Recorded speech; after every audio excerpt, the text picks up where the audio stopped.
Look, we love a good franchise. The longer running, the better. That's what I always say. From superheroes to giant monsters to super spies, a lot of these fan-favorite franchises weren't always what devotees now expect. Often they changed over time, eventually transforming into the series we know and love. So, for today's list, we're gonna dig in and try to find the entries that most defined their respective franchises. First up, let's just get the obvious part out of the way. Most franchises, especially smaller ones, start off fully formed right out of the gate. We're talking your Raiders of the Lost Ark, your Matrix, your Alien, your Predator, your Alien vs. Predator. Okay, well, maybe not that last one. We're still waiting on an entry that'll make that franchise work. But yeah, from The Gods Must Be Crazy to Hellraiser to Jurassic Park and Witchcraft maybe. There are like 13 of those, must be something there. There's just a lot of franchises that start off with their defining entries and then proceed to either play with that core concept, create variations, or flush a whole lot of critical acclaim down the toilet. Looking at you, Jaws franchise. That was a perfectly good first movie, perfect film, and you had to go all revengey with it. When it comes to the MCU, I think we can all agree that Iron Man was a solid starting point for the franchise. However, it didn't really change up comic book superhero movie world building until Sam Jackson showed up at the end and was all like, hey, and Tony Stark was like, sup, and Sam was all like, you want to come play with my friends? And Tony was like, cool. After that, we got The Incredible Hulk, which did introduce more world building for the newly born MCU, but also like, a lot of people either didn't like that entry or frequently forget it exists. All of that world building came to a head with 2012's The Avengers, which, while certainly not the best of the franchise, did prove that everything Marvel was building was predicated on a solid foundation. This could work. From there, not only did we get 3 more Avengers movies, we also got plenty of little crossovers and intermingling of characters, which now form an expansive world where any character could easily show up in another character's movie or show, and we wouldn't bat an eye. Might mark out though. Another massive superhero franchise that slowly but surely built up its world is the Fast and Furious series, which, oh, you thought I was going to go DC with that? Nah, man, I prefer my superheroes driving fast and guzzling down refreshing bottles of More of a man myself. Yeah, anyway, what started off as a point-break ripoff about stealing DVD players off of trucks quickly transformed into the wild action nonsense we know and love. Too Fast, Too Furious started us off on shaky ground, ditching Dom in favor of Brian, and a pretty typical undercover crime plot, while Tokyo Drift attempted to focus more on the driving and a new main character. When both of these failed to really ignite audience expectations, the original family was brought back for Fast and Furious, another pretty standard crime flick with a side of street racing, albeit with a heavier emphasis on wild car antics. It was Fast 5, however, that finally gave the films their footing, bringing back the gang for an Ocean's 11-style crime caper with the addition of Dwayne Johnson to really even out the varying levels of outrageous machismo on display. It was here that the series started giving in to its most outlandish impulses, treating the cars less and less like real-life vehicles, and its characters more like superpowered comic book vigilantes. And with its post-credits stinger, we even got some of the soap opera elements that would gift us with ridiculous amnesia plots, vengeful assassins, super spy tomfoolery, and yes, even a beefcake brother we're only just now hearing about. The original Godzilla series, known as the Showa series, started in 1954 with, well, Godzilla. That movie was a super depressing, serious black and white horror show all about a dino-sized nuclear metaphor terrorizing Japan.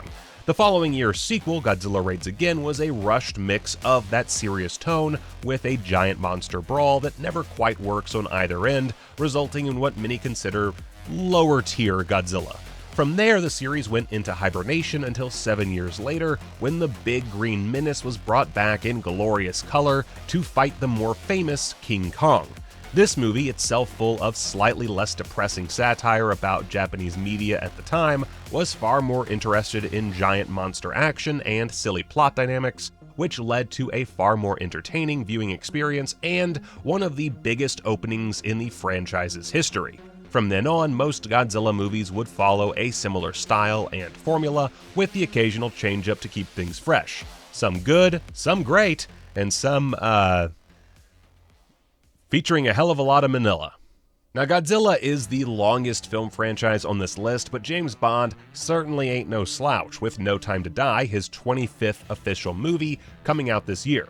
That series, one of my personal favorites, started with 1962's Dr. No, which was a pretty big success, and led to 1963's From Russia with Love, which, while an improvement and a favorite for most Bond fans, didn't quite lay down the formula as it would come to be known.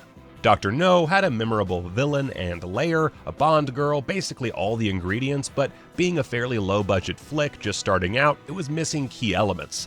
From Russia with Love actually features even less hallmarks of the franchise, but makes up for it by introducing the blonde henchman, in this case the end-all be-all Red Grant, who is awesome, and bringing in Blofeld, whose organization Spectre was introduced by Dr. No. Special Executive for Counterintelligence, Terrorism, Revenge, Extortion. In 1964, really just pumping them out, huh? Goldfinger was released and all was right in the world. Outrageous supervillain? Check. Cool lair? It's a ranch in Kentucky, but check. Staggering set design, cool cars, femme fatales, an iconic Bond girl, and more one-liners that you can shake a mint julep at? Check. I must be dreaming. Ooh, and that theme song, finally, something you could really tap your foot to. Many entries would go on to do it better and even introduce more beloved elements, but Goldfinger absolutely made the franchise what it is today. Move over, Bond. There's a new spy in the game, Ethan Hunt, and yes, Twitter, we do know his name and we stan it all day long. The Mission Impossible franchise is one of the most profitable movie series out there, and that success is rooted in such standbys as Tom Cruise's love of trying to get himself killed, the team dynamics carried over from the 60s TV show, and plots so intricate they basically cease being a factor, cause ain't nobody got time to understand Jerry Maguire over here trying to operate Usenet. Anywho, like with Bond, the first film was a stellar showcase of what the franchise itself could be and set up basically everything that would go on to be expected in every entry.